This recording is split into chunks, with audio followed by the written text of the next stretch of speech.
Welcome to my channel friends. అందరూ ఎలా ఉన్నారు? నేనైతే బాగున్నాను. ఇప్పుడైతే వీడియోలోకి వెళ్ళిపోదాం. మోటారు మునిగిపోబోయింది. మా గుండెల్లో రాయి పడింది. వర్షం, చీకటి. ఆ బోట్లో ఉన్నది నేను. బోటు నడిపేవాడు, నన్ను తీసుకెళ్ళడానికి వచ్చినవాడు. ఇంతే. నాకు ఈత రాదు. నాతో వచ్చిన వాడికి చేత కాదు. బోటులో పడే వర్షపు నీళ్లు దోసిలితో తోడిపోస్తూ నా మిత్రుడు బోటు నడిపేవాడిని తిట్టిపోస్తూ కాసేపు అలా గడిచింది. చొక్కా తడిసిపోయింది. వర్షం వల్ల, చెమట పట్టడం వల్ల. ఏం చెయ్యాలి? ఎలా ఒడ్డుకు చేరాలి? అప్పుడెవరు ఆదుకుంటారు?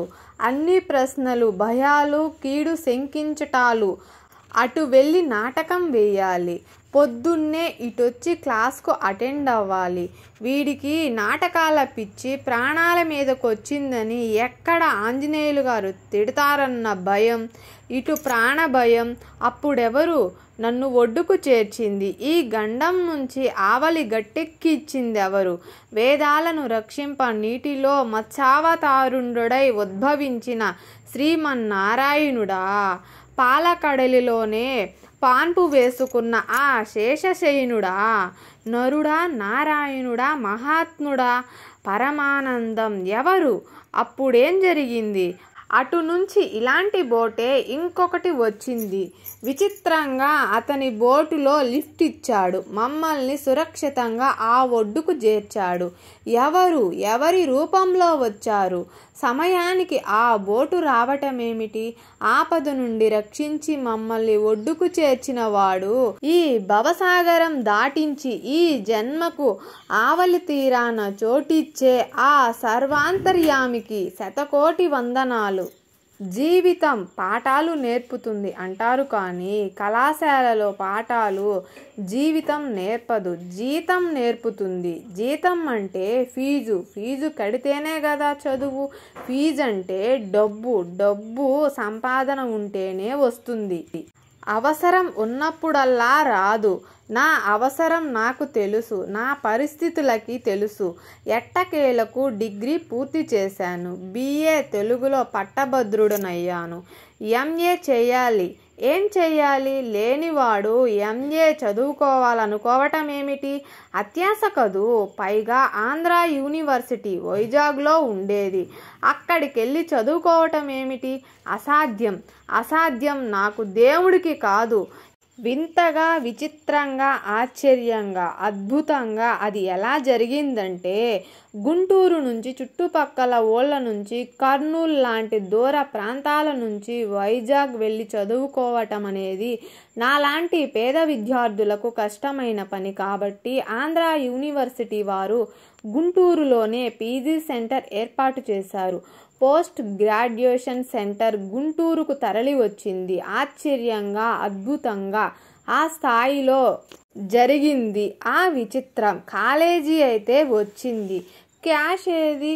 అక్కడున్న కాలేజ్ ఇక్కడికి వచ్చింది. ఇక్కడున్న నేను ఇందులో చేరాలంటే ఎందులోనూ సరితూగను. ఎందులో ఏమిటి? అందులోనే అంటే డబ్బులోనే. కూడుకి, గూడుకి, బట్టలకి, చదువుకి ఎంత కావాలి? అంత నా దగ్గర ఎక్కడ ఉంది? అవసరం అనవసరమైన ఆశలు పెంచుతుంది. మళ్ళీ ఆ అనవసరమైన ఆశలని అవసరమే తొక్కి పారేస్తుంది. పై చదువులు నాకు అవసరం, కానీ ఏమీ లేనివాడు ఆశపడడం అనవసరం. నేను ఆశ వదులుకున్నాను, చంపుకోలేదు. జీవితం నేర్పే పాఠాలు కళాశాలలో ఉండవు, అనుభవాల్లో నుంచి పుడతాయి. నా జీవితానుభవం నాకు డబ్బు విలువ నేర్పింది.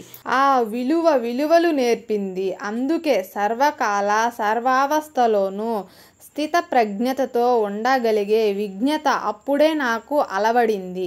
అవసరం నన్నెప్పుడు దిగజార్చలేదు. అవకాశం నన్నెప్పుడు గర్వించేలా చెయ్యలేదు. అక్కడా నేనే, ఇక్కడా నేనే. నేనుగానే ఉన్నాను. ఇప్పుడు గుంటూరుకు కాలేజీ తరలి వచ్చింది. గట్టిగా ప్రయత్నిస్తే సీటు కూడా వస్తుంది. చదువు చెప్పించే దాత ఎవరు?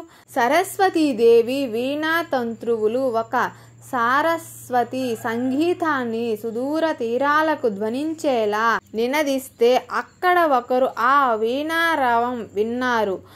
ఆవిడ ఎవరో కాదు, అంతకుముందు సహాయం అందించిన సున్నం అనసూయమ్మ గారు. ఆవిడ తెనాలిలో జేఎంజే కాలేజీలో లెక్చరర్గా పనిచేస్తున్నారని ఇంతకు ముందే మీకు పరిచయం చేశాను. ఆవిడ తన తోటి 4-5 లెక్చరర్స్తో కలిసి ఒక ఇల్లు అద్దెకు తీసుకుని ఉండేది. వాళ్ళు ఉద్యోగ బాధ్యత వల్ల బిజీగా ఉండటం వల్ల వారానికి సరిపడ సరుకులు, కూరగాయలు, మిగతా కొన్ని పనులు చేసి పెట్టడానికి, వాళ్ళ అవసరాలు చూసుకోవటానికి ఒక మనిషి కావలసి వచ్చింది. వాళ్ళ అవసరం నాకున్న అవసరాన్ని తీర్చింది. అలా కలిసి వచ్చింది. ఆవిడ స్వచ్ఛందంగా సాయం చేయాలనుకున్నా ఊరికే తీసుకోవడం కన్నా ఉడతాభక్తిగా సాయం చేయడం ఉత్తమమైన పద్ధతి. అందుకే శనివారం సాయంత్రం వారింటికి వెళ్ళి ఆదివారం ఉండి వాళ్లకు కావలసినవన్నీ చూసుకుని తిరిగి వచ్చేవాణ్ణి. ఇదంతా కాలేజీలో చేరిన తరువాత. మరి సీటు సంపాదించడం ఎలాగా? ఉదరం ఉపదేశం ఇచ్చింది, బ్రతికి పొమ్మని. దొరికిన ఆదేశం ఇచ్చింది, చదువుకొమ్మని. ప్రదేశం ఉంది, కళాశాల ప్రవేశం కావాలి, ఖాళీ ఉండాలి కదా. BA సర్టిఫికేట్ తీసుకొని కళాశాలకు వెళ్ళాను. అక్కడ head of department of Telugu NV జోగిరావు గారు. వారు వేరు. అందరూ తెలుగు మాస్టర్లాగా పంచెకట్టుతో కాకుండా ప్యాంటు షర్టుతో టక్ చేసుకుని టీవీగా సిగరెట్ కాలుస్తూ ఉంటారు. ఆయన పెద్ద పండితుడు. నేను పామరుడిలా వెళ్ళాను. సర్టిఫికేట్ చూపించాను. వాటిల్లో ఒక సర్టిఫికేట్ ఆయనను ఆకర్షించింది. అందులో ఈ స్టూడెంట్ ఈ స్టైంటిక్ సైన్స్ ఉన్నవాడు అని ఉంది. ఆయనకి పాండిత్యంలో పాటు ఎక్స్ట్రా రిక్యులర్స్ యాక్టివిటీస్ పట్ల అభిరుచి, అభిమానం ఉన్నాయి. నన్ను చూశారు. నవ్విస్తావా అన్నారు. విస్తాను అన్నాను. నవ్వారు. మిమిక్రీ చేయమన్నారు. అటూ ఇటూ చూశాను. నవ్వడానికి 4 కావాలి. నవ్వడానికి 4 లెక్చరర్స్ ఉన్నారు. నవ్వు శబ్దం కాదు, అనుభూతి. కానీ నవ్వితే శబ్దం రావాలి. అది రసానుభూతి. ఆ రసజ్ఞత ఉన్న హాస్యప్రియులే అందరూను. నా ధ్వన్యునుకరణతో నవ్వుల ధ్వని మొదలయ్యింది.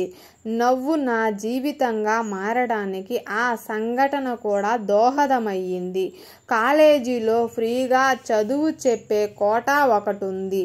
అది నా వాటాకొచ్చింది. వితౌట్ ఫ్రీ సీటు దక్కింది.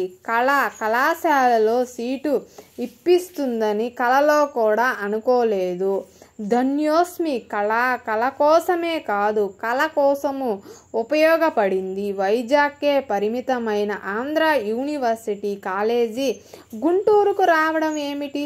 ఎక్కడో ఉన్న సున్నం అనసూయమ్మ గారు నా చదువుకయ్యే ఖర్చు కోసం ఎంతో కొంత సహాయం చేయటానికి వాళ్ళ దగ్గర చిన్నా చితక పనులు చేయగలిగే అవకాశం రావటం ఏమిటి?